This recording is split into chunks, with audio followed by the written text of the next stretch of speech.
Hello everyone, welcome to Q sir. મિત્રો, તમારામાંથી અત્યારે ઘણા બધા વિદ્યાર્થી મિત્રો ટાટ સેકન્ડરી અને હાયર સેકન્ડરી મુખ્ય વિષય અંગ્રેજીની તૈયારીમાં લાગી ગયા હશે. તમને જે પ્રશ્નો છે એ પ્રશ્નોનું સોલ્યુશન લઈને આપણે આ લેક્ચરમાં મળ્યા છીએ. પ્રશ્નો કેવા હોય? તો પ્રશ્ન એવા હોય કે અમે ઇંગ્લિશની તૈયારી કેવી રીતે કરીએ, કઈ કઈ બાબતોનું ધ્યાન રાખવું જોઈએ અને અમે કેવી રીતે પેપર 2 ની અંદર 100 માંથી 80+ માર્ક્સ કવર કરી શકીએ. તો આપણે એના માટેની રણનીતિ લઈને આ લેક્ચરની અંદર મળ્યા છીએ. મિત્રો, રણનીતિ એક જ વાર બનાવવાની હોય. યુદ્ધ કરતા પહેલા રણનીતિ બનાવવાની હોય, પછી જ્યારે યુદ્ધ શરૂ થાય ત્યારે રણનીતિ વચ્ચે વચ્ચે વચ્ચે વચ્ચે બનાય ના કરવાની. એમ આપણું શું થાય છે, તો આપણે જે તૈયારી કરી રહ્યા છીએ એની અંદર આપણે રોજ રણનીતિ અલગ અલગ બદલીએ છીએ. તો આજે હું તમને જે રણનીતિ આપવાનો છું, જે સ્ટ્રેટેજી આપવાનો છું, એ સ્ટ્રેટેજીથી તમે કામ કરશો તો 100% તમને ઇમ્પ્રુવમેન્ટ જોવા મળશે. બરાબર છે? તો અહીંયા ખાસ આપણું જે આજનું સેશન છે એ સેશન શેના માટેનું છે, તો કે મુખ્ય પરીક્ષાની તૈયારી કઈ રીતે કરવી જોઈએ અને પ્રેક્ટિસ માટે આપણે બેસ્ટ મટીરિયલ કયું પસંદ કરી શકીએ છીએ. તો ચાલો શરૂઆત કરીએ.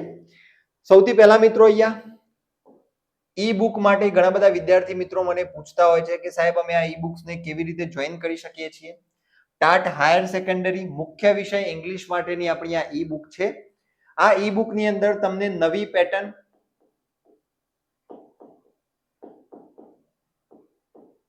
નવી જે આપણી પેટર્ન છે exam pattern, 5 mark, 4 mark, 2 mark અને 1 માર્ક નું આપણું જે માળખું બદલાયેલું છે એ માળખા પ્રમાણે કન્ટેન્ટ અને મેથડની સંપૂર્ણ ક્વેશ્ચનના ફોર્મેટની તૈયારી મળી જશે. માની લો કે પહેલો લેસન તમારો અરુણિમા સિન્હા વિશેનો the journey of my life from earth two Everest છે. તો એ લેસનની અંદરથી એક્સપેક્ટેડ પૂછાય એવા 5 માર્કના ક્વેશ્ચન્સ, 4 માર્કના ક્વેશ્ચન્સ, 2 માર્કના ક્વેશ્ચન્સ અને 1 માર્કના ફેક્ચ્યુઅલ ડેટા વાળા ક્વેશ્ચન્સ, એવી રીતે તમને મેથડ અને કન્ટેન્ટના તમામ ટોપિકની તૈયારી આપણે આમાં આપવાના છીએ. ટોટલ આ સેટની અંદર 4 બુક્સ આવશે. એમાંથી 3 ઓલરેડી મુકાઈ ગઈ છે. તમે કહેશો સાહેબ 4 આવવાની, તો એકનું શું છે? એક આપણી આ 2 કે 3 દિવસની અંદર એનું કન્ટેન્ટ રેડી થઈ ગયું છે. અત્યારે એનું ડિઝાઇનિંગનું કામ ચાલી રહેલું છે. બરાબર છે? તો એ બુક પણ આની અંદર મેથડની અપલોડ થઈ જવાની છે. એટલે તમે આ પેકેજ કદાચ પરચેસ કરો છો, એમાં એ બુક નથી તો તમારે ચિંતા કરવાની નથી. એના માટે તમારે અલગથી પે કરવાનું નથી. આ પેકેજની અંદર પાછળથી પણ ઇન્ક્લુડ થઈ જશે. ઓકે? તો અહીંયા ટાટ હાયર સેકન્ડરી માટેની ઈ બુક્સ છે. તમે આને ક્યાંથી પરચેસ કરી શકશો, તો કે આપણી ક્યુ સર એપ્લિકેશન પ્લે સ્ટોર માંથી ડાઉનલોડ કરી લેવાની. એની અંદર જે ઈ બુકનું સેક્શન છે, આ ઈ બુકના સેક્શનની અંદર તમને આ બુક મળી જશે. બરાબર? આ જે આખો સેટ છે એ મળી જશે. એક્ઝેક્ટલી એ જ રીતે ટાટ સેકન્ડરી મેઇન્સ ઇંગ્લિશ માટેનું આ પેકેજ છે. 799 માં આ પણ મળશે. આની અંદર પણ ટોટલ 4 બુક આવશે. આમાં પણ એક બુક આપણી જે મેથડની કોમન બુક છે એ બાકી છે, તો એ આની અંદર આવી જશે. બરાબર છે?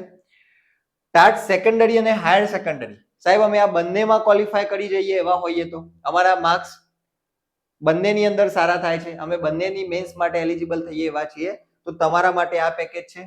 આની અંદર સેકન્ડરી અને હાયર સેકન્ડરી બંને માટેની ટોટલ 6 બુક્સ આવશે. 2 બુક કન્ટેન્ટ માટેની સેકન્ડરીની, 2 બુક હાયર સેકન્ડરીની અને 2 બુક મેથડની. આવી રીતે ટોટલ 6 બુક્સ તમને આની અંદર મળવાની છે. તો જે પણ વિદ્યાર્થી મિત્રો ઇન્ટરેસ્ટેડ હોય, જેને પણ ખરેખર સારી રીતે સિન્સિયરલી તૈયારી કરવી હોય અને કોઈ પણ જગ્યાએ ફાંફા માર્યા વગર એક જ જગ્યાએ પરીક્ષા ઉપયોગી મટીરિયલ જોઈતું હોય, તો તમે આ કોર્સની અંદર, આ ઈ બુક્સની અંદર તમે જોડાઈ શકો છો, તમે આને જોઈન કરી શકો છો. બરાબર છે? ચલો, હવે મોટો જે પ્રશ્ન છે, મને વિદ્યાર્થીઓ પૂછતા હોય છે કે સાહેબ અમને હજુ ખબર નથી કે અમારું કટ ઓફમાં નામ આવશે કે નહીં આવે. અને જો આવશે તો અમારા માટે એક મોટો પ્રશ્ન એવો થવાનો કે માત્ર 30 દિવસમાં અમે 80+ માર્ક્સ લાવી શકીએ કે ના લાવી શકીએ. આમ તો મિત્રો પહેલી ભૂલ આપણી એવી થાય છે, જો આપણને ખરેખર લાગતું હોય, મેં ગયા વખતે પણ કીધેલું કે જો તમારા માર્ક્સ 70+ થતા હોય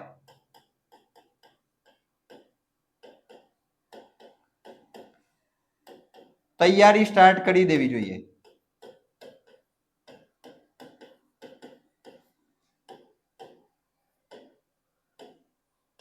બરાબર? કદાચ તમે આ સલાહને ન માની હોય તો તમારા માટે આ પ્રશ્ન હોય કે 30 દિવસમાં 80+ માર્ક્સ આવે કે નહીં. કારણ કે જે વિદ્યાર્થી મિત્રો તૈયારી પહેલેથી સ્ટાર્ટ કરી દીધી છે એમને કોઈ વાંધો આવવાનો નથી. પણ માની લો કે તમે 30 દિવસ પહેલા તૈયારી સ્ટાર્ટ કરો છો. હવે તમે એવું પકડીને ચાલો કે આપણી પાસે 30 દિવસ છે, તમારા 70 પ્લસ માર્ક્સ થાય છે અને તમારી પાસે 30 દિવસ છે, તો is it possible to gain 80 plus marks out of 100 in mains examination? તો ખાસ જુઓ મિત્રો, અહીંયા આ મેં ફોટો મૂક્યો એટલે તમને કદાચ થોડું કુતૂહલ થયું હશે કે સાહેબ ફેર એન્ડ લવલી નો આ ફોટો અહીંયા કેમ? તો આ તમને બતાવવા માટે છે કે જો ફેર એન્ડ લવલી દાવો કરી શકતી હોય કે આવાથી આવા આપણે 7 દિવસની અંદર થઈ શકીએ છીએ, તો 30 દિવસમાં તો ઘણું બધું ઇમ્પ્રુવમેન્ટ આવી શકે છે.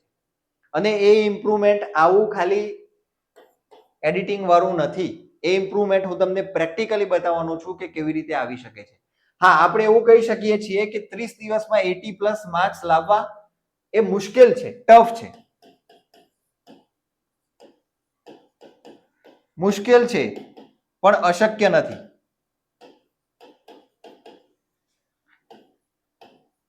બરાબર છે, મુશ્કેલ છે પણ અશક્ય નથી. આપણે બિલીવ કરીએ કે હું લાવી શકું છું તો આપણે 80 પ્લસ માર્ક્સ લાવી શકીએ છીએ. કેવી રીતે? એના માટે મહેનત કરવી જોઈએ. હવે આપણું મગજ હાવથી કામ કરવું જોઈએ. હાવ 30 દિવસમાં 80 પ્લસ માર્ક્સ લાવવા છે તો કેવી રીતે એના માટે આપણે મહેનત કરવાની છે. બરાબર છે? તો એની અંદર તમારે સમજી લેવાનું, માની લો કે તમે ધોરણ 11-12 માટે એટલે કે સેકન્ડરી, હાયર સેકન્ડરી અથવા 9-10 સેકન્ડરી માટે મહેનત કરી રહ્યા હોય, એવા સમયની અંદર એક્ઝામ્પલ તરીકે તમારે 11 અને 12 ધોરણનું કન્ટેન્ટ કરવાનું હોય, અથવા તો તમારે 9 અથવા 10 નું કન્ટેન્ટ કરવાનું હોય, તો જોવા જઈએ તો 11 અને 12 ના બધા યુનિટ ભેગા કરીએ ને તો 20 ની આસપાસ યુનિટ થાય. બરાબર છે? તમારી પાસે 30 દિવસનો સમય હોય, તમે પર ડે એક યુનિટ કરો. એક યુનિટ કરવા માટે કેટલો સમય લાગે? તો આપણને મિનિમમ 3.5 થી લઈને 4 કલાકનો સમય લાગે એક યુનિટને વ્યવસ્થિત રીતે, સારી રીતે કરવા માટે. બરાબર છે? એનું મટીરિયલ લખવા માટે. તો 3.5 થી 4 કલાકનો સમય આપણને એક યુનિટ માટે લાગે. આપણે 30 દિવસની તૈયારી કરવાના છીએ એટલે ઓબ્વિયસલી આપણે એની અંદર 4 કલાક વાંચીને તો બેસી ન રહી શકીએ. બરાબર છે? તો એટલા માટે અહીંયા આપણે શું કરીશું, માની લો કે તમે 1 કલાક રીડિંગ, અથવા તો તમે કોઈ પણ કોર્સની અંદર જોઈન કરેલું હોય તો એનું એક લેક્ચર જોઈ લો તમે, એ યુનિટ માટેનું 2x ની સ્પીડથી તમે જોઈ શકો છો. બરાબર છે? 1 કલાકનું રીડિંગ કરો છો, બાકીના 3 કલાક તમે પ્રેક્ટિસ માટે આપો છો, તો પણ practically it is possible to cover a single unit in a day. એક દિવસની અંદર તમે એક યુનિટ પૂરો કરી શકો છો. બરાબર છે? તો શું કરવાનું? પહેલા એક આયોજન રાખવાનું કે માની લો કે આજે તારીખ છે 28 તારીખ હોય, તો 28 તારીખે મારે એક યુનિટ કયો કરવાનો છે. આના સિવાય તમારે એ દિવસ માટે બીજું કશું જ વિચારવાનું નહીં. આપણી તકલીફ ક્યાં પડે છે? આપણે રોજ નવું આયોજન કરીએ છીએ. ગઈકાલે કરેલા આયોજનને આજે ફોલો નથી કરતા, આજનું નવું આયોજન કરીએ છીએ, પાછું 2 દિવસ એ ચાલે, પાછું ત્રીજા દિવસે નવું આયોજન. આના કારણે આપણી જે ડિરેક્શન છે એ ફિક્સ જ નથી થતી કે મારે કેવી રીતે કરવું. તો સૌથી પહેલું કામ શું કરવાનું છે? 30 દિવસનો સમયગાળો છે ને, તો 30 દિવસનું આયોજન હોવું જોઈએ અને એમાંથી જે દિવસનું જે આયોજન થયું હોય એ દિવસે બીજો કોઈ જ વિચાર ન કરતા એ આયોજનને ફોલો કરવાનું. બરાબર છે? માની લો કે તમે નક્કી કર્યું રોજનો એક યુનિટ કરવાનો છે. એક યુનિટ એટલે એની અંદર 1 કલાકનું રીડિંગ આવે, 3 કલાકની પ્રેક્ટિસ આવે. બરાબર છે? તો રોજનો એક યુનિટ એટલે તમે એવું માનીને પકડી શકો છો કે 20 દિવસની અંદર તમે 20 યુનિટો પૂરા કરી લેવાના છો. પછી મેં કીધું અહીંયા તમે દિવસના 4 કલાક વાંચશો તો હવે મેર પડે એમ નથી. 30 દિવસની તૈયારી હોય તો પછી એમાં ઓબ્વિયસલી પોસિબલ નથી કે તમે એમાં પાછું જે દિવસનો સમયગાળો ફાળવવાનો છે એમાં તમે કાપ મૂકો તો ના ચાલે. તો અહીંયા તમે પ્રોડક્ટિવ 4 કલાક યુનિટને આપો અને બીજા 2 કલાક તમે મેથડને આપો. હવે આ વસ્તુ અલગ અલગ સ્ટુડન્ટ વાઇઝ બદલાઈ શકે છે. માની લો કે તમારું કન્ટેન્ટ પાકું છે અને મેથડ વીક છે, તો તમારે મેથડને 3.5 કલાક આપવાના અને 2 કલાક કન્ટેન્ટને આપી શકાય છે. આ તમારી તૈયારી ઉપર આધાર રાખે છે. તમને કન્ટેન્ટ વધારે સારું ફાવતું હોય, તમે સારી રીતે લખી શકતા હોય તો તમે 2 કલાક કન્ટેન્ટને આપો, 3.5 કલાક મેથડને આપો. બરાબર છે? એ પોતપોતાની રીતે તમે ચેન્જીસ કરી શકો છો. કોઈ કહેશે સાહેબ અમારું બંને નબળું છે, મેથડે નથી આવડતી કે કન્ટેન્ટે નથી આવડતું, તો પછી આપણે બાય ચાન્સ કદાચ પ્રિલિમમાં નીકળી ગયા હોઈએ એવું બને, તો એવા સમયે તમારે 3-3 કલાક બંને જગ્યાએ આપવાના થાય. ટૂંકમાં તમારે 6 કલાકનું પ્રોડક્ટિવ, આ શબ્દ યાદ રાખજો, પ્રોડક્ટિવ રીડિંગ અને રાઇટિંગ કરવાનું છે if you want to gain 80+ marks in mains examination in paper 2. Paper 2 માં 80+ માર્ક્સ લાવવા છે તો 6 કલાકનું પ્રોડક્ટિવ રીડિંગ.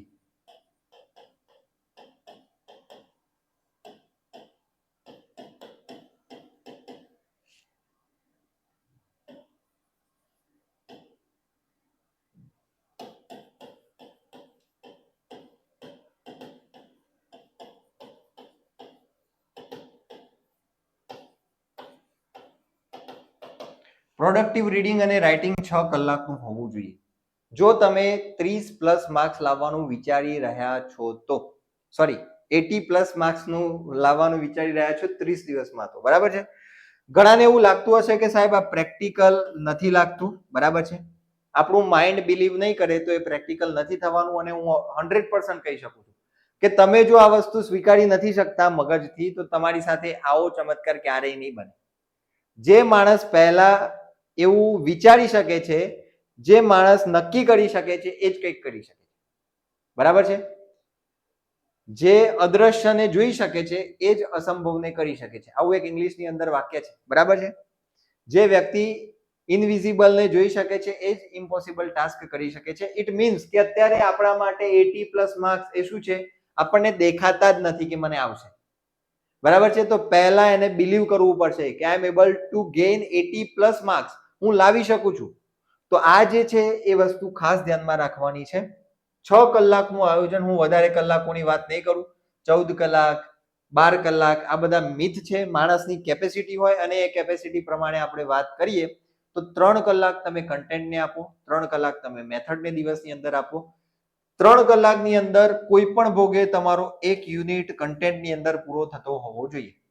આજની તારીખ છે તો આજનું તમારું કામ શું, તો આજના દિવસથી જ આપણો એક યુનિટ પૂરો થતો હોવો જોઈએ અને મેથડનો એક ટોપિક કરી લો અને એ ટોપિકને કરવા માટે 3 કલાકનો સમય લો.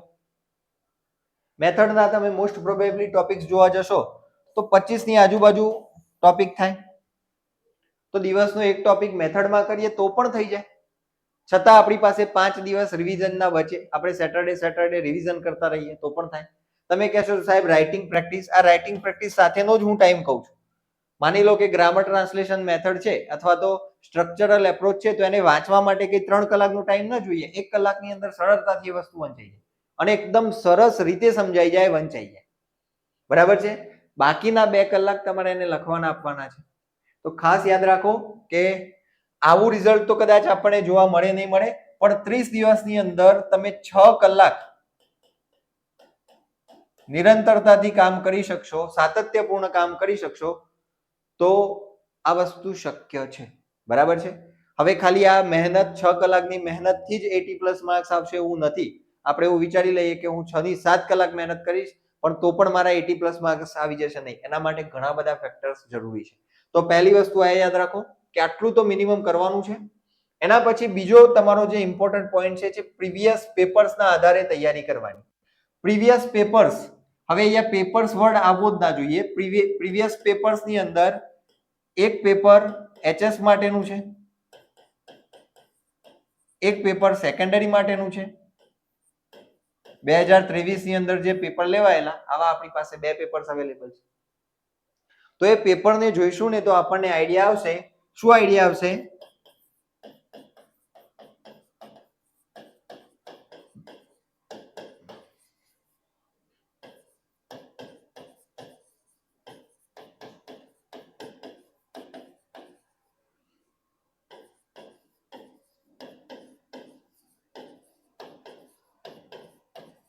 ટેક્સ્ટ બુક માંથી માંડ એકાદો પ્રશ્ન સીધો પૂછાયો છે. કયો પૂછાયો છે એ પણ કહી દઉં. સ્વામી વિવેકાનંદનું જે વાક્ય છે અરુણિમા સિન્હાના સંદર્ભમાં સમજાવવાનું, આ પ્રશ્ન ડાયરેક્ટ ટેક્સ્ટ બુકમાંથી ઉઠાવીને મૂકેલો હતો. તો એનો અર્થ એવો થાય છે કે ટેક્સ્ટ બુકમાંથી ક્વેશ્ચન આન્સર્સ કરવાના છે, પણ બધા પ્રશ્નો ટેક્સ્ટ બુકમાંથી જ નથી કરવાના. ગાઈડની અંદર આપેલા પ્રશ્નો ડાયરેક્ટ લખી દઈશું તો ભેગું નહીં થાય, કારણ કે ગાઈડની અંદર 9મા 10મા ધોરણના વિદ્યાર્થીઓને 11 12ના વિદ્યાર્થીઓને ધ્યાનમાં રાખીને પ્રશ્નો આપેલા છે. એની અંદર ટેક્સ્ટ બુકના પ્રશ્નોના જવાબ છે. અને ટેક્સ્ટ બુક કોને કયા વર્ગને ધ્યાનમાં રાખીને બનાવેલી છે? તો જે વિદ્યાર્થી વર્ગ છે એને ધ્યાનમાં રાખીને બનાવવામાં આવેલી છે. જ્યારે તમને આ પરીક્ષાના નોટિફિકેશનમાં જ કહે છે કે તમારા કન્ટેન્ટનું લેવલ પોસ્ટ ગ્રેજ્યુએશન લેવલ સુધીનું હોઈ શકે છે, અનુસ્નાતક સુધીના પ્રશ્નો તમને પૂછાઈ શકે, એટલે અનુસ્નાતકના સિલેબસના ક્વેશ્ચન્સ નહીં આવે, પણ ધોરણ 11, 12, 9, 10 માંથી જે ક્વેશ્ચન્સ બનશે એનું હાયર ઓર્ડર થિંકિંગ હશે. એની અંદર તમારે એ પ્રકારના વિચારણાની જરૂર હશે કે જેની અંદર વિશ્લેષણ પણ હોય અને જેની અંદર તમારું લેંગ્વેજ ઉપરનું પ્રભુત્વ પણ દેખાય. બરાબર છે? એટલે પહેલી વસ્તુ કે ટેક્સ્ટ બુકની અંદરથી આપણને જે ડાયરેક્ટ સીધે સીધા જે પ્રશ્નો મળે છે એ પ્રશ્નોને ગોખવા બેસવાનું નથી. બરાબર છે? એને તમારે ગાઈડમાંથી ડાયરેક્ટ લખવા બેસવાનું નથી. હા, ગાઈડનો ઉપયોગ કરી શકાય. ક્યાં કરી શકાય? 2 માર્ક્સના પ્રશ્નો માટે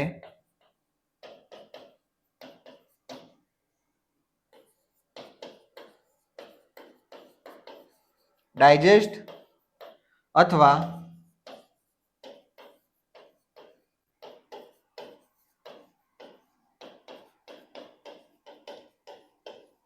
ગાઈડનો ઉપયોગ કરી શકાય. બરાબર છે? 2 માર્કના પ્રશ્નો જે છે એના માટે તમે ડાયજેસ્ટ અથવા ગાઈડનો ઉપયોગ કરો તો ચાલશે. પણ 5 માર્ક અને 4 માર્કના ક્વેશ્ચન્સ બેઠે બેઠા ટેક્સ્ટ બુકમાંથી બધા પૂછાઈ જાય આવી એક્સપેક્ટેશન રાખવી નહીં. માંડ 1-2 પ્રશ્નો કદાચ પૂછાય, એના માટે તમે બધા પ્રશ્નો લખવા બેસો તો એને આપણે મજૂરી કહીશું, એને આપણે સ્માર્ટ વર્ક કહી શકતા નથી. બરાબર? એટલે પ્રીવિયસ પેપરથી આપણો એક પર્સપેક્ટિવ બનશે કે શું પૂછાય છે અને શું નથી પૂછાતું.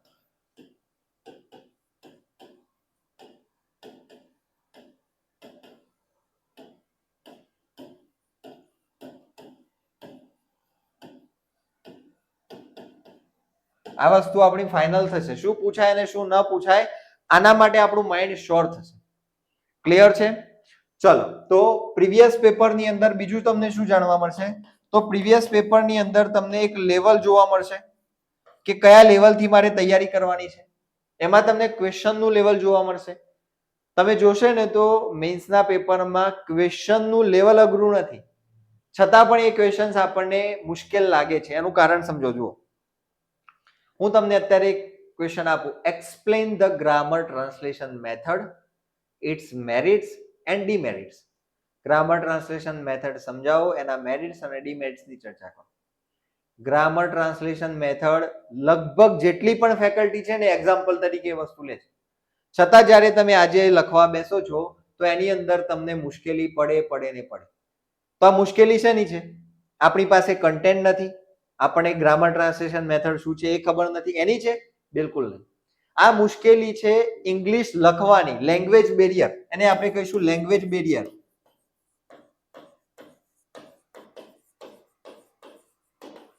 બરાબર છે? લેંગ્વેજ બેરિયર છે કે આપણને ઇંગ્લિશમાં લખતા નથી આવડતું, આપણે ઇંગ્લિશમાં વિચારી નથી શકતા.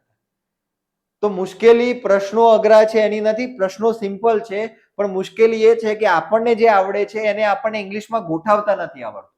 બરાબર છે? તો પ્રીવિયસ પેપરના આધારે આપણો એક માઇન્ડસેટ એવો થશે કે કેવા પ્રશ્નો પૂછાય છે અને મારે કેવી રીતની તૈયારી કરવી જોઈએ. તો ખાસ પ્રીવિયસ પેપર્સની બધાની જોડે એક ઝેરોક્સ હોવી જોઈએ. બરાબર છે? ઝેરોક્સ, આમ તો આ કંપનીનું નામ છે photocopy. Photocopy is the right word. બરાબર છે? તો ફોટોકોપી દરેકની પાસે હોવી જોઈએ. તમારી જોડે પેપર હોવું જોઈએ. જ્યારે પણ તમે કોઈ રીડ વાંચવાની શરૂઆત કરી રહ્યા છો, તમારે પેપરમાં ચેક કરી લેવાનું કે આ રીડમાંથી કોઈ ક્વેશ્ચન પૂછાયો છે કે નથી પૂછાયો. બરાબર છે? તો ખાસ આ રીતે તમારે પ્રીવિયસ પેપર્સનું એનાલિસિસ કરવાનું છે.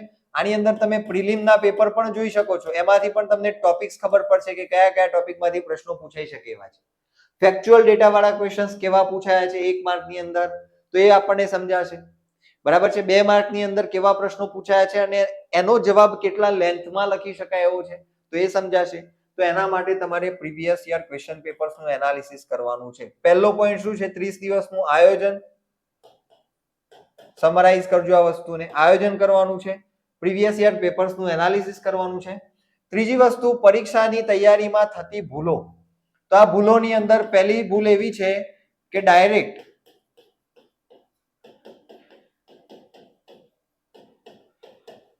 ટેક્સ્ટ બુકના પ્રશ્ન જવાબો લખવા અથવા ગોખવા,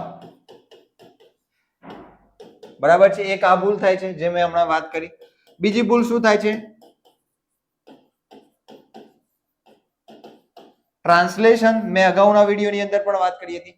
ટ્રાન્સલેશન આપણે જે પણ કન્ટેન્ટ, જે પણ મેથડ ભણી રહ્યા છીએ એની દરેક વસ્તુ, એની તમામ વસ્તુ આપણે ટ્રાન્સલેટ કરીને અને પછી સમજવાનો પ્રયત્ન કરીએ છીએ.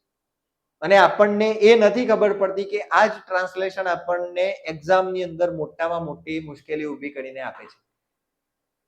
સમજો તમે જ્યારે કોઈ વાક્યને ગુજરાતીમાં વિચારશો તો ઓબ્વિયસલી એ વાક્ય સિમ્પલ નહીં હોય. એનું કારણ કે ગુજરાતી તમારી માતૃભાષા છે, અને માતૃભાષામાં તમે ઈચ્છો એવું અઘરું વાક્ય વિચારી શકો છો, અને ઓટોમેટિક તમારા માઇન્ડની અંદર એ વસ્તુ નેચરલ લેંગ્વેજમાં વિચારમાં આવશે. ઉદાહરણ તરીકે અત્યારે હું જે વાક્ય બોલી રહ્યો છું, આ વાક્ય મેં વિચાર્યું. ઉદાહરણ તરીકે અત્યારે જે વાક્ય હું બોલી રહ્યો છું, આ વાક્ય મેં વિચાર્યું. આ વસ્તુને મારે ઇંગ્લિશમાં ફેરવવી હોય તો મને કેટલી મુશ્કેલી પડે. પણ એ જ જગ્યાએ તમે જ્યારથી તૈયારી શરૂ કરો છો એ દિવસથી તમે ટ્રાન્સલેશનને ના પાડો છો કે ભાઈ ટ્રાન્સલેશન નથી કરવું. જે વસ્તુ છે, માની લો કે એક સેન્ટેન્સ લખાયેલું છે, આ સેન્ટેન્સને પહેલી વાર વાંચ્યું, ન ખબર પડી, બીજી વાર વાંચવાનું, પણ એને એવા ને એવા અર્થની અંદર હું જે કહેવા માંગુ છું ને તમે જ્યારે ટેક્સ્ટ બુક લઈને બેસશો ને વાંચવા ત્યારે તમે સમજશો, અથવા તો ક્વેશ્ચન આન્સર્સ તમે લખશો ને ત્યારે તમે સમજશો. એક્ઝામ્પલ તરીકે ધીસ ઇઝ અ ફેન, તો ના ખબર પડી, ધીસ ઇઝ અ ફેન. ટેવ એવી જ પાડવાની કે એ વાક્યને તમે ઇંગ્લિશમાં જ આત્મસાત કરો છો.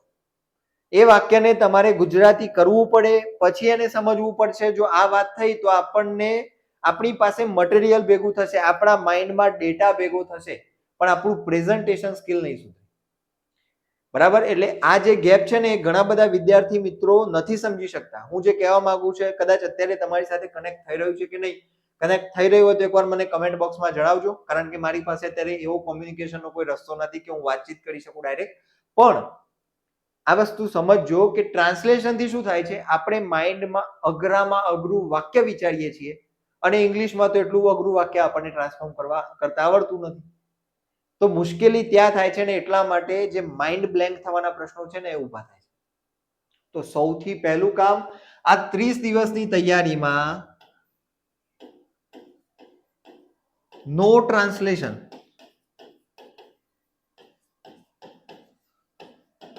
જરૂર લાગે એક વાક્ય 3 વાર વાંચો, પણ જેવું તમે વાંચશો ને એટલે તમે ઓટોમેટિક એને એ રીતે જ આત્મસાત કરવાનો પ્રયત્ન કરશો. મેં તમને અગાઉના વિડીયોમાં પણ એક્ઝામ્પલ્સ આપ્યા હતા. તમે એફર્ટલેસલી અમુક વર્ડ ઇંગ્લિશમાં બોલો છો અને પ્રેક્ટિસથી આવ્યા છે. તમે એ શબ્દોને એવા ને એવા સમજો છો એટલા માટે તમારા માટે એફર્ટલેસ થઈ ગયા છે. જેમ કે yes, no, thank you, sorry, good morning, good evening, good afternoon, good night, come here, go there, wake up, stand up, sit down. તો આ બધા વર્ડને તમે ટ્રાન્સલેટ કરો છો? પાછા નથી કરતા. થેન્ક યુ, તમારો ખૂબ ખૂબ ધન્યવાદ, આવું વિચારીએ છીએ આપણે? નથી વિચારતા. અને નથી વિચારતા એટલા માટે જ એ ઓટોમેશનની અંદર આવી ગયું છે. આ ઓટોમેશન લાવવું હોય તો ટ્રાન્સલેશન બંધ કરવું પડશે. બરાબર છે? ટ્રાન્સલેશનની જરૂર કોને છે ખબર છે? જેને બિલકુલ કશું મટીરિયલ જ ખબર નથી, જેને ટેક્સ્ટ ખબર જ નથી કે વાર્તા શું છે, અરુણિમા વાળી વાર્તામાં કોણ છે ભાઈ, આ બેન કોણ છે, એને ખબર જ નથી. એને કદાચ ટ્રાન્સલેટ કરીને એક વારની જરૂર પડે. પણ આપણી પાસે પ્રિલિમ પાસ કરી છે એટલે આપણને ઓલરેડી સ્ટોરીઝ ખબર છે, આપણી પાસે ડેટા છે. એ ડેટાને આપણે પ્રેઝન્ટ કરવો હોય તો જરૂર ડેટાની નથી, આપણને ઇંગ્લિશ આવડે એની જરૂર છે. અને એના માટે ટ્રાન્સલેશન બંધ કરી દેજો. ખાસ કહું છું 30 દિવસની અંદર જે પણ વાંચો છો, જે પણ ભણો છો, એને એઝ ઇટ ઇઝ ઇંગ્લિશની અંદર સમજવાનો પ્રયત્ન કરો. તમને 15 દિવસની અંદર રિઝલ્ટ દેખાશે. અને કેવી રીતે દેખાશે? તમારે પોતાનું મોનિટરિંગ કરવાનું. ડે 1 નું તમારું માઇન્ડસેટ જોવાનું, અને ડે 15 15મા દિવસનું તમારું માઇન્ડસેટ જોવાનું. આ બેમાં ઘણો બધો ડિફરન્સ હશે. હું તમને લખીને આપી શકું છું. તમે થોડુંક તમારું સરાઉન્ડિંગ બદલો. સરાઉન્ડિંગ કેવી રીતે બદલવાનું? જે પણ વિચારો છો એને ઇંગ્લિશમાં વિચારવાનો પ્રયત્ન કરો. ડાયરેક્ટ ઇંગ્લિશમાં તમારા વાક્યો જે છે એને ઇંગ્લિશમાં જ ફ્રેમ થતા હોય એવો વિચાર કરો. બરાબર છે? જ્યારે તમે ડાયરેક્ટ ઇંગ્લિશને પુશ કરશો ને ત્યારે ઓટોમેટિક ઉતાવળની અંદર પણ તમારું વાક્ય સાચું આવશે. ટ્રાન્સલેશનમાં શું થશે? શબ્દો ગોઠવવામાં છે ને ભૂલો નજર આવશે. ભૂલો આપણા માઇન્ડમાં આવે એટલે આપણો આત્મવિશ્વાસ ઘટે. આ બધા પ્રશ્નો બને. ઘણા લોકો ખોટું ઇંગ્લિશ બોલતા હોય છે પણ એવા કોન્ફિડન્સથી બોલતા હોય ને કે તમને લાગે કે બિલકુલ સાચું બોલે છે, બરાબર. એટલે જે જરૂર છે એ છે પ્રેઝન્ટેશનની, અને એ પ્રેઝન્ટેશન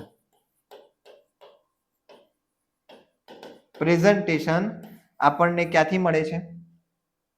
તો આપણે જ્યારે ઇંગ્લિશનું બેરિયર દૂર કરીશું ત્યારે, અને બેરિયર દૂર કરવા માટે ટ્રાન્સલેશનને આપણે બાય બાય કહેવાનું છે. ઓકે, આપણે એફર્ટલેસ ઇંગ્લિશની અંદર એન્ટ્રી કરવાની છે.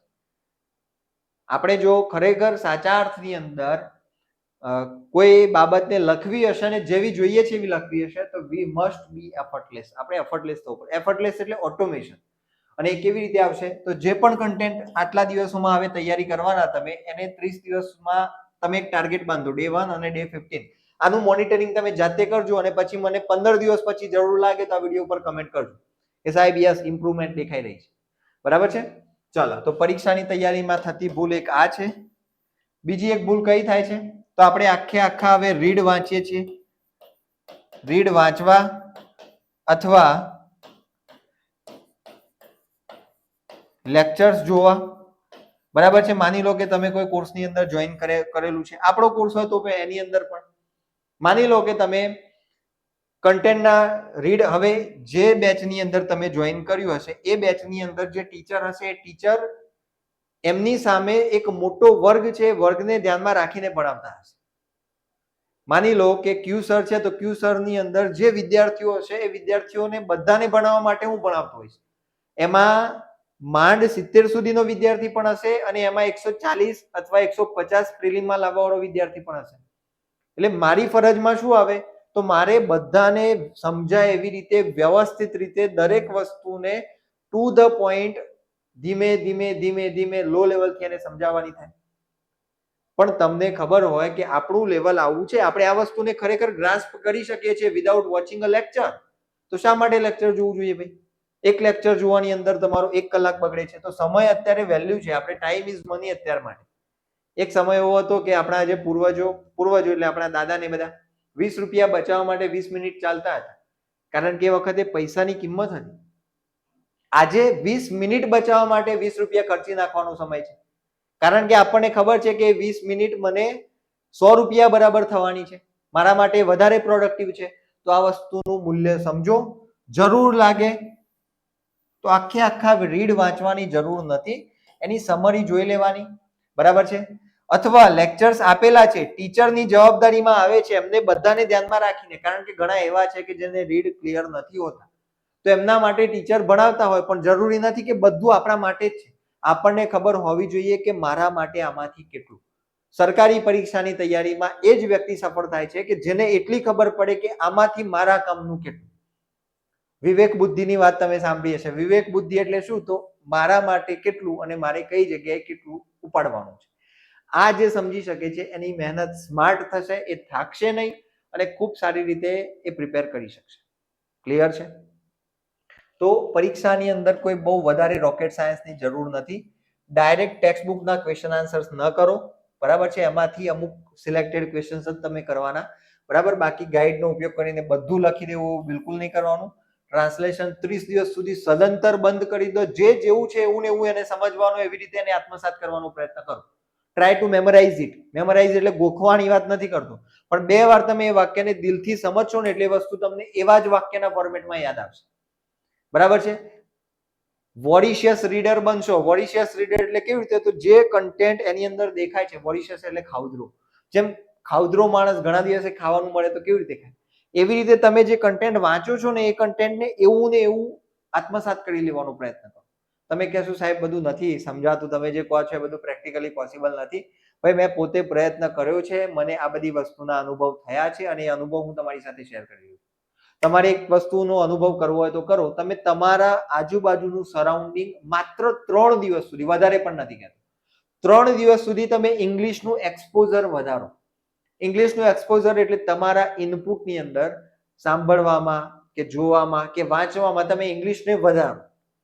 દિવસના 4-5 કલાક સુધી તમારી સામે ઇંગ્લિશ આવે એવો પ્રયાસ કરો અને પછી તમે ઇંગ્લિશનું સેન્ટેન્સ બનાવવાનો પ્રયત્ન કરો.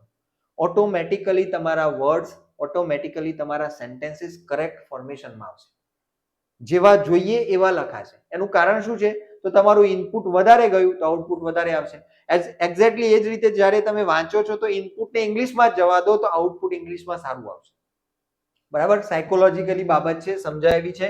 તો આ 3 ભૂલો તમારે ખાસ નથી કરવાની. લેક્ચર્સની અંદર સમય જાય છે, જરૂર નથી લાગતી કે આ લેક્ચર જોયા વગર હું કવર કરી શકું છું. તો મારો આગ્રહ એવો રહેશે કે મારા પોતાની બેચમાં જોડાયેલા વિદ્યાર્થીઓ પણ એ બધા જ લેક્ચર્સ ન જોવે કે જેની એમને જરૂર નથી. સમય બચતો હોય બચાવી લેવાનો. એક લેક્ચર જોવામાં 1 કલાક જતો હોય એ વસ્તુની સમરીને વ્યવસ્થિત વાંચીને સમજીએ અને એ વસ્તુ 15-20 મિનિટમાં પૂરી થઈ જતી હોય તો વી આર અર્નિંગ 2 થિંગ્સ. આપણને કન્ટેન્ટ પણ આવડે છે અને આપણે દિવસની 40 મિનિટ બચાવી જે 40 મિનિટને આપણે પ્રેક્ટિસમાં લગાડી શકીએ છીએ. તો આવી રીતે સ્માર્ટ કેલ્ક્યુલેશન કરતા થજો. બરાબર છે. ટોપર જેવા માર્ક્સ કેવી રીતે આવશે? તો ટોપરની અંદર પહેલી વસ્તુ તો એના રાઇટિંગની અંદર એક વિઝ્યુઅલ ઇફેક્ટ ઊભી થાય છે.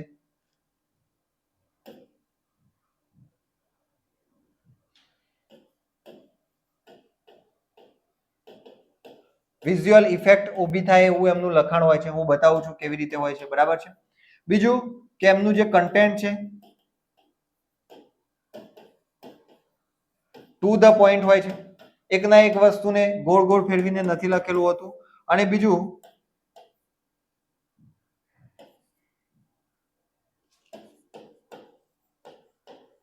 Sentence is small and simple. વાક્યો અઘરા નથી હોતા એમના. આપણે એવું માનીએ છીએ કે બહુ સોફિસ્ટિકેટેડ વાક્યો લખીએ આપણે શશી થરૂરની જેમ બોલીએ એટલે આપણને માર્ક્સ મળી જાય એવું નથી. જે કન્ટેન્ટની જે ડિમાન્ડ છે એને તમે જેટલી સરળ ભાષામાં સમજાવશો ને એટલા તમે વધારે વિદ્વાન છો. આ વિદ્વાનની નિશાની. જે વ્યક્તિ આઈન્સ્ટાઈનના સાપેક્ષવાદ જેવા અઘરા કોન્સેપ્ટને પણ સરળ ભાષામાં સમજાવી લેતો હોય ને તો એ વિદ્વાન કહેવાય. વિદ્વાન એટલે શું? ચોપડીમાં જેવું આઈન્સ્ટાઈને આપ્યું છે એવું ને એવું એને કહી દે તો એમાં શું વિદ્વત્તા છે? તો જેવું છે એવું ને એવું એને કીધું. જે વસ્તુ અઘરી છે એ વસ્તુને સામાન્ય બનાવીને લોકો સુધી પહોંચાડી શકે આ વિદ્વાનનું કામ છે. એમાં આપણે વિદ્વત્તા બતાવી એ આપણો હેતુ નથી, પણ જે ક્વેશ્ચનની ડિમાન્ડ છે એ ક્વેશ્ચનની ડિમાન્ડને તમે ખૂબ સરળ ભાષામાં અને વ્યવસ્થિત રીતે સમજાવી શકતા હોય તો મારા મતે તમે જ શિક્ષક બનવાને લાયક છો. તમારા સિવાય બીજો કોઈ શિક્ષક બનવા યોગ્ય ના કહેવાય. એનું કારણ શું છે? તમારે એક્ઝેક્ટલી આ જ વસ્તુ કરવાની છે તમારા સ્ટુડન્ટ્સની સાથે. એટલે જે પેપર ચેકર છે શું જુએ છે? શિક્ષક બનવા લાયક કોણ છે? જે અઘરા કોન્સેપ્ટને સિમ્પલ બનાવીને ભણાવી શકે છે એ. બરાબર. તો આપણી લેંગ્વેજ સિમ્પલ, સેન્ટેન્સીસ સ્મોલ, બહુ વધારે લાંબુ 2-3 લાઈનના એક વાક્ય હોય એવું લખાણ કરવાનું નહીં. સિમ્પલ સેન્ટેન્સીસની અંદર આપણે લખવાનું છે જો ટોપર જેવા માર્ક્સ લેવા છે તો. અને બીજું ટોપર જેવા માર્ક્સની અંદર બીજી શું પેટર્ન હોય છે? તો કહે છે વર્ડ લિમિટ ફિક્સ. એ લખતા હોય ત્યારે એની વર્ડ લિમિટ ફિક્સ હોય છે. એવું નહીં કે ભાઈ 7 પ્રશ્નો લખવાના છે 5 માર્કના તો પહેલો પ્રશ્ન છે 230 શબ્દોનો થઈ ગયો, બીજો 140 નો થઈ ગયો, ત્રીજો પાછો વધી ગયો, પાછો ઓછો થઈ ગયો, છેલ્લે ટાઈમ ખૂટ્યો તો પેલો 110 માં લખી નાખી દીધો, પૂરું કરી દીધું. આવું નહીં. ટોપરનું એક ફિક્સ વર્ડ લિમિટ હશે. તો આ વર્ડ લિમિટને ખાસ સમજજો. બરાબર છે. બહુ વધારે એવી કોઈ ક્વોલિટી નથી હોતી કે એમને અલગ એમના હાથમાં આમ કરીને આમ પેપરમાં લખાતું જાય. પેલું નહીં મહાભારતમાં અને પેલા દેવોમાંથી આમ આશીર્વાદ, એવું કશું જ નથી હોતું. બહુ સિમ્પલ વસ્તુ છે અને આપણે પણ આ કરી શકીએ છીએ. આ વસ્તુ આપણે બિલીવ કરીશું તો થશે. મેં એક સમયે વિચારેલું કે ગુજરાતની અંદર મારે પરીક્ષામાં રેન્ક કરવું છે. મેં વિચારેલું તો એ વસ્તુ થાય છે. પણ મેં જે તે સમયે જ્યારે યુનિવર્સિટીમાં ભણતો હતો ત્યારે મેં વિચારેલું કે મારે ગોલ્ડ મેડલ મેળવવો છે તો મને ગોલ્ડ મેડલ મળ્યો. પણ એ વિચારવું પડશે, એને બિલીવ કરવું પડશે ને એ કામ તમારું છે. આપણે પોતે જ નહીં માનીએ તો પછી બીજા તો કેવી રીતે માનશે કે ભાઈ તમે આટલા માર્ક્સને લાયક છો? એટલે પહેલા પોતે કન્વિન્સ થવું પડશે. I am able to gain this much, I am able to get success. આવું આપણને પોતાને લાગતું હોવું જોઈએ અને સિરિયસલી લાગતું હોવું જોઈએ. ઘણા લોકો પોતે જ વિચારે આંખો બંધ કરીને. વિદ્યાર્થીઓ કહે સાહેબ કેવી રીતે વિચારવું? ઘણા એવી રીતે વિચારતા હોય કે હું 80+ માર્ક્સ લાવીશ.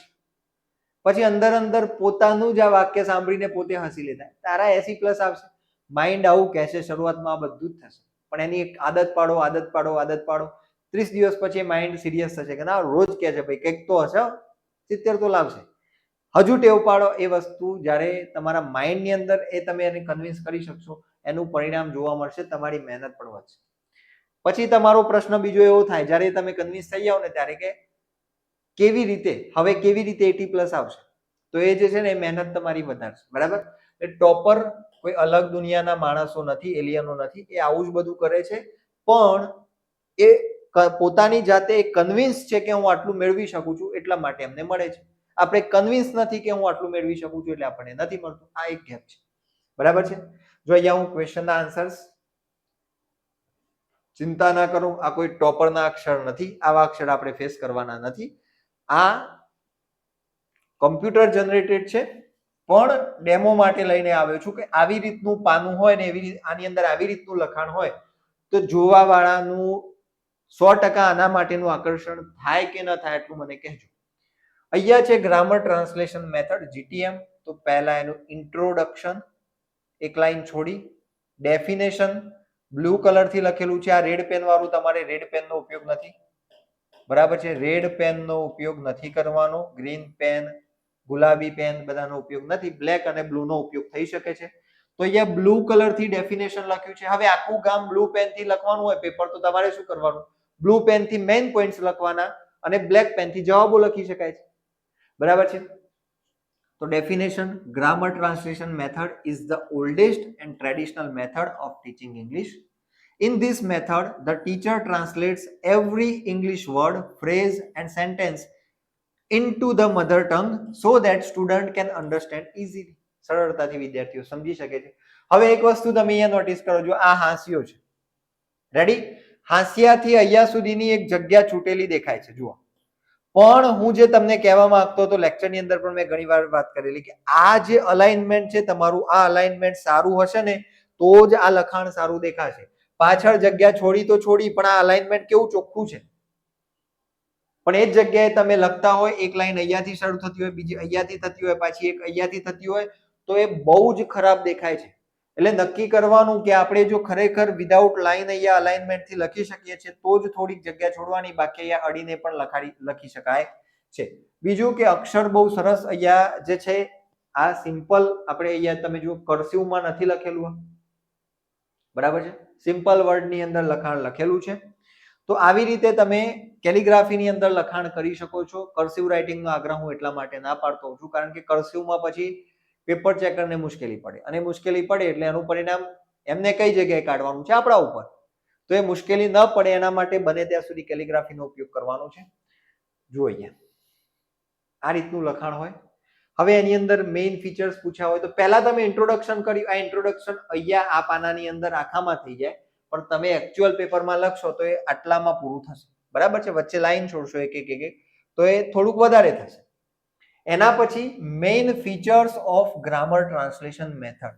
તો 1 2 3 4 5 6 7 બ્લુ પેન થી અહીંયા નંબરિંગ કર્યું છે અને બ્લેક પેન થી અહીંયા એક એક ફીચર્સ લખ્યા છે. જુઓ તમે. બરાબર? સેમ એ જ રીતે principles of grammar translation method.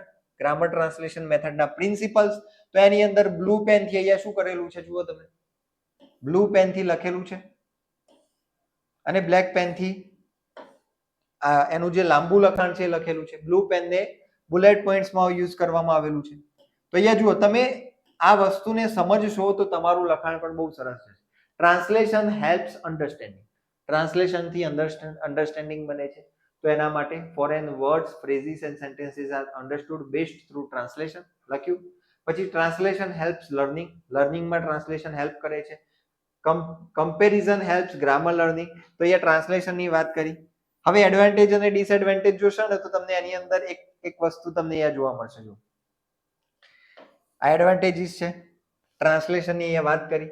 પછી જ્યારે તમે અહીંયા ડિસએડવાન્ટેજીસમાં આવશો તો એની અંદર શું કહે છે? જો અનનેચરલ મેથડ. આ જે મેથડ છે કેવી છે? ટ્રાન્સલેશનની મેથડ, ગ્રામર ટ્રાન્સલેશન. આ ટ્રાન્સલેશનની મેથડ કેવી છે? અનનેચરલ છે, કુદરતી નથી. અને કુદરતી જે વસ્તુ ના હોય ને એની અંદર આપણને મુશ્કેલી પડે. અહીંયા શું કહે છે? Speaking skill is neglected. અહીંયા સ્પીકિંગ અને રાઇટિંગ બંને નિગ્લેક્ટ થાય છે એવું કહી શકાય. કારણ કે જે વ્યક્તિને બોલતા નથી આવડતું, બોલી કોણ શકે? જે ફાસ્ટ વિચારી શકે ઇંગ્લિશમાં, અને જે વિચારી ન શકતો હોય ઇંગ્લિશમાં વિચારીને લખી કેવી રીતે શકે? જે બોલી શકે એ જ વ્યક્તિ લખી પણ શકે. આપણે ગુજરાતી સારી રીતે બોલી શકીએ છીએ તો આપણે સરળ રીતે લખી શકીએ છીએ. બરાબર છે. હા, લખવા માટેના કેટલાક બેઝિક આપણને કોડ ખબર હોવા જોઈએ, સંકેતો કે ભાઈ ક આવી રીતે લખાય, એને અક્ષર જ્ઞાન કહેવાય. એ અક્ષર જ્ઞાન આવડી જાય પછી એ વ્યક્તિ લખી શકે. તો કહેવાનો અર્થ એ છે કે એના ડિસએડવાન્ટેજીસ ની અંદર પણ એવું કહે છે કે અહીંયા મોટા ભાગે આપણને વિચારવામાં મુશ્કેલી પડતી હોય છે, આપણો જે થોટ ફ્લો છે સ્લો ડાઉન થઈ જાય છે. તો આવી રીતે સરસ મજાનો આન્સર તમે લખો તો કેટલો સરસ લાગે જુઓ. છે બ્લુ પેન થી બુલેટ પોઈન્ટ્સ, બ્લેક પેન થી આન્સર લખેલો છે. ક્લિયર છે? ચલો હવે આ વસ્તુ આપણે આપણી એપ્લિકેશનની અંદર મૂકવાના છીએ. જે પણ વિદ્યાર્થીઓ એપ્લિકેશનની અંદર બેચમાં જોડાયેલા છે એમને આવા ટોપિક આપણે અલગ અલગ ટોપિકના આવી રીતે મટીરિયલ બનાવીને આપીશું, જેથી તમને એક વે થાય કે મને સ્ટ્રક્ચરલ એપ્રોચનો જવાબ લખવો છે તો હું કેવી રીતે લખીશ. બરાબર છે? તો આવું મટીરિયલ આપણે મૂકીશું. આપણે આપણા યુટ્યુબની અંદર પણ જે પોસ્ટ હોય પોસ્ટની અંદર પણ મેં 2-3 ના મૂકેલા છે, તમે જોઈ શકશો ત્યાંથી. ઓકે, ચલો હવે મુખ્ય પ્રશ્ન એ છે કે સાહેબ બધું જ ખબર પડી ગઈ, તૈયારી કેવી રીતે કરવી બધી ખબર પડી, પણ પ્રેક્ટિસ ક્યાંથી કરવી? તો આના માટે મિત્રો પ્રેક્ટિસ માટે એક ટેક્સ્ટ બુકનો તમે ઉપયોગ કરી શકો છો. બીજું છે ગાઈડ, બરાબર, ડાયજેસ્ટ કહેતા હોઈએ છે, ગાઈડ અને ડાયજેસ્ટ, આનો ઉપયોગ કરી શકાય છે.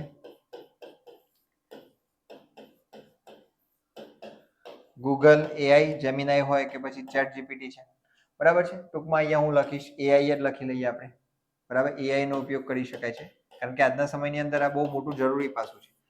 પણ આ બધાની અંદર તમે ઉપયોગમાં લઈ શકો છો, પણ આ બધાની કેટલીક લિમિટેશન્સ છે. શું લિમિટેશન્સ છે?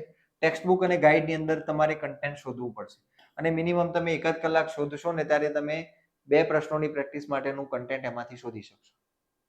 બરાબર છે? ગાઈડની અંદર જે પ્રશ્નો આપ્યા છે એ આપણા લેવલના નથી, એની અંદર લેવલનો પ્રશ્ન છે કે ત્યાં આપણને વિદ્યાર્થીઓના લેવલના ક્વેશ્ચન્સનું સોલ્યુશન મળે છે, જ્યારે આપણી એક્ઝામની ડિમાન્ડ અલગ છે. એઆઈ ની અંદર તમારે ઇનપુટ ડેટા આપ્યા વગર જો તમે આઉટપુટ મેળવવાનો પ્રયત્ન કરશો તો એ ઘણો બધો વેરિયસ ટાઈપના એમાં આઉટપુટ આવશે, કારણ કે એ તો આખા અક્રોસ ધ ઇન્ટરનેટમાં જેટલું મટીરિયલ જે તે ટોપિક માટેનું હશે એ બધા ટોપિકમાંથી કંઈક ને કંઈક ભેગું કરીને તમને આપશે. એટલે તમારે એના માટે એને પ્રોપર ઇનપુટ આપવું પડશે. ઇનપુટ એટલે ખાલી પ્રોમ્પ્ટની વાત નથી કરતો, તમારે એને રેફરન્સ મટીરિયલ આપવું પડશે તો એ સારું કામ કરી શકશે. તો આ બધાની અંદર કેટલીક લિમિટેશન્સ છે. આ લિમિટેશન્સને પાર કરીને આપણે એક ત્રીજું સોલ્યુશન લાવ્યા છીએ, ઈ બુક્સ. આ ઈ બુક્સ ની અંદર સૌથી પહેલો તમારો ટાઈમ બચશે. કેવી રીતે? તમારે બીજી કોઈ જ જગ્યાએ મટીરિયલ શોધવા જવું પડશે નહીં. કન્ટેન્ટ માટેનું ઇનફ મટીરિયલ અને મેથડ માટેનું ઇનફ મટીરિયલ આપણે તમને આ ઈ બુક્સ ની અંદર જ આપી દીધું છે. ટોટલ આપણી 6 બુક્સ છે, સેકન્ડરી હાયર સેકન્ડરી કોમ્બોમાં. અલગ અલગ સેકન્ડરીનો કે હાયર સેકન્ડરીનો અલગ કોર્સ પરચેસ કરો છો તો એની અંદર 4 બુક આવવાની છે, બરાબર છે. આ બુક્સ ની અંદર આપણે નવી પેટર્ન પ્રમાણે 5 માર્ક, 4 માર્ક, 2 માર્ક અને 1 માર્કનું જે માળખું છે એ માળખા પ્રમાણેની સંપૂર્ણ એક્સપેક્ટેડ ક્વેશ્ચન્સની આપણે એમાં તમને પ્રેક્ટિસ આપી દીધી છે. જે પ્રેક્ટિસ તમે પહેલા દિવસથી કરશો તો હું તમને ગેરંટી મારીને કહું છું કે આટલી પ્રેક્ટિસ આખા ગુજરાતની અંદર બીજી કોઈ જ જગ્યાએ તમને અવેલેબલ નહીં. એનું કારણ છે કારણ કે આ વસ્તુ આપણે પહેલા દિવસથી જ્યારથી ટાટ સેકન્ડરી હાયર સેકન્ડરીને આવીને અને જેવું પેપર પેટર્નનું માળખું બનાવ્યું ને એ દિવસથી આપણે આની તૈયારીમાં લાગી ગયા અને એ મટીરિયલ અત્યારે તૈયાર થઈને તમને મળી રહ્યું છે. તો કહેવાનો અર્થ કે તમે પહેલા દિવસથી ડેડિકેટેડલી એને આત્મસાત કરી લેશો તો તમારી પ્રેક્ટિસ ગુજરાતના 99% વિદ્યાર્થીઓ કરતા વધારે હશે, હું તમને કહી શકું છું. બરાબર છે? તો અહીંયા ઇંગ્લિશ સબ્જેક્ટ માટેની આપણે જે ઈ બુક્સ આપેલી છે એ ઈ બુક્સ ની અંદર તમને બધી વસ્તુ એક જ જગ્યાએ મળી જશે, કોઈ જગ્યાએ શોધવા જવું નહીં પડે. ટાઈમ બચશે અને ટાઈમ બચશે તો તમારા 2 ક્વેશ્ચન્સ વધારે લખાશે. તો એ વસ્તુનું સોલ્યુશન આપણે લઈને આવ્યા છીએ. તમને અનુકૂળ હોય તો આપણી ક્યુસર એપ્લિકેશન ડાઉનલોડ કરીને તમે એને ત્યાંથી પરચેસ કરી શકશો, બરાબર છે. હું એવું નથી કહેતો કે પરચેસ કરો જ, પણ આની અંદર દેખીતી રીતે તમારે વસ્તુ અથવા તો જે કન્ટેન્ટ છે એને શોધવા માટેની મહેનત કરવી પડે છે. એ તમારે અહીંયા નહીં કરવી પડે એક જ જગ્યાએ. અને બીજું કે આપણી એક્ઝામના લેવલના, આપણી એક્ઝામની અંદર જે પૂછાય એવા ક્વેશ્ચન્સ તમને આપણે એમાં આપ્યા છે, જેથી તમારી પ્રેક્ટિસ પ્રોપરલી થાય, બરાબર છે. ચલો બીજા કેટલાક પ્રશ્નોની અંદર કર્સિવ રાઇટિંગનો એક ક્વેશ્ચન હોય છે. તો કર્સિવ રાઇટિંગની આપણે વાત કરી કે બને ત્યાં સુધી કર્સિવમાં ન લખતા. હા, કર્સિવમાંથી તમે કેલિગ્રાફીમાં લખવા જાઓ અને બહુ અક્ષર વધારે ખરાબ થઈ જાય છે તો પછી તમે કર્સિવમાં કન્ટિન્યુ કરજો, એનું પછી કોઈ વાત નથી એની કોઈ. પણ ખાસ કરીને જ્યાર સુધી બને ત્યાં સુધી કેલિગ્રાફીમાં સિમ્પલમાં તમે લખો તો સારું છે. બીજું એના સિવાય વિદ્યાર્થી મિત્રો પ્રશ્નો પૂછતા હોય છે કે સાહેબ અમે ઈ બુકમાંથી કન્ટેન્ટ તૈયાર કરીએ તો એટલું ઇનફ છે? કન્ટેન્ટ અને મેથડ બંને આપણે જે ઈ બુક્સમાં આપેલી છે એટલું વ્યવસ્થિત આત્મસાત કરી લેજો એટલું ઇનફ છે, એનાથી વધારે કશું કરવાની જરૂર પડશે નહીં. બરાબર છે? કારણ કે એની અંદર આપણે જેટલું પણ કન્ટેન્ટ છે એના 360 ડિગ્રી એંગલને આપણે કવર કરી લીધા છે. માની લો કે તમારું રીડ 1 હોય ને તો રીડ 1 ના બધા પાસામાંથી આપણે 5 માર્ક, 4 માર્ક, 2 માર્ક અને 1 માર્કના પ્રશ્નો બનાવી લીધા છે, એટલે એમાં કશું બીજું બાકી રહી જાય નહીં. ઓકે, તો ખાસ એ વસ્તુનું ધ્યાનમાં લેવાનું. અને પેજને લગતા કેટલાક પ્રશ્નો પૂછતા હોય છે, સાહેબ કેટલું લખાણ થાય 150 થી 180 શબ્દોનું?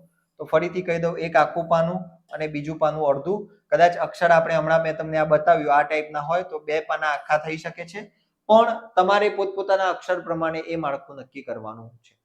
દિવસની અંદર મિનિમમ તમારી અત્યારે 3 થી 4 કલાકની રાઇટિંગ પ્રેક્ટિસ થતી હોવી જોઈએ to train your muscle memory. આપણે મેથડમાં ભણી ગયેલા ને મસલ મેમરી. રાઇટિંગ પ્રેક્ટિસ ખૂબ જરૂરી વાત છે ભાઈ. જેટલી વધારે રાઇટિંગની પ્રેક્ટિસ હશે ને એટલું આપણને પરીક્ષાની અંદર નેચરલ ફીલ થશે. આપણે જે ઘરે કરતા હતા એ ત્યાં જ લખીએ છીએ, આત્મવિશ્વાસ વધારે થશે. સ્વિમિંગની ચોપડી વાંચવી અને સ્વિમિંગ માટે પાણીમાં પડવું આ બેમાં ઘણો ફેર છે. સ્વિમિંગની ચોપડી વાંચવાથી સ્વિમિંગનું નોલેજ આવશે, અન્ડરસ્ટેન્ડિંગ બનશે, વિચારો આવશે, પણ જે હાથ પગ મારવા છે, મોઢામાં જે પાણી જતું રહે જે ફીલ થાય છે ને એ સ્વિમિંગ માટે પાણીમાં પડવાથી જ આવશે. એટલે હું જે એક્ઝામ્પલ આપું છું એ તમે કનેક્ટ એવી રીતે કરજો કે લેસનમાં શું છે અને લેસન કેવી રીતે છે અને કયા શબ્દો છે બધું મગજમાં ઘૂસશે, પણ લખવાની પ્રેક્ટિસ નહીં હોય અથવા તો લખવાની પ્રેક્ટિસ કરતી વખતે શું મુશ્કેલી પડે છે એ લખ્યું નહીં હોય તો ખબર પડશે નહીં. અને જેને પ્રેક્ટિસ કરી હશે એ ત્યાં બાદશાહની જેમ લખશે. બરાબર છે? તો આ વસ્તુનું ધ્યાન રાખવું. અહીંયા ઈ બુકની માહિતી ફરીથી આપી દઉં છું. TAT higher secondary mains English માટેની આપણી આ ઈ બુકનું સેટ છે. ટોટલ 4 બુક્સ આવવાની છે. અત્યારે 3 મુકાઈ છે, એક પાછળથી આ 2-3 દિવસની અંદર મુકાઈ જશે મેથડ માટેની. 799 તમને આ બુક પડશે. ક્યુસર એપ્લિકેશનમાં તમને આ ચોપડી મળવાની છે. ચોપડી ન કહી શકાય. ચલો એના પછી ટાટ સેકન્ડરી મેઇન્સ માટે ઇંગ્લિશ સબ્જેક્ટની જ વાત છે. અહીંયા પણ તમને 4 ઈ બુક્સ મળવાની છે. એની અંદરથી 3 અત્યારે ઓલરેડી અપલોડેડ છે. કન્ટેન્ટ પૂરું થઈ ગયું, મેથડનો એક ભાગ મુકાઈ ગયો છે, બીજો ભાગ થોડો કોમ્પ્રિહેન્સિવ આવવાનો છે, એટલે એની અંદર થોડોક સમય લાગી રહેલો છે.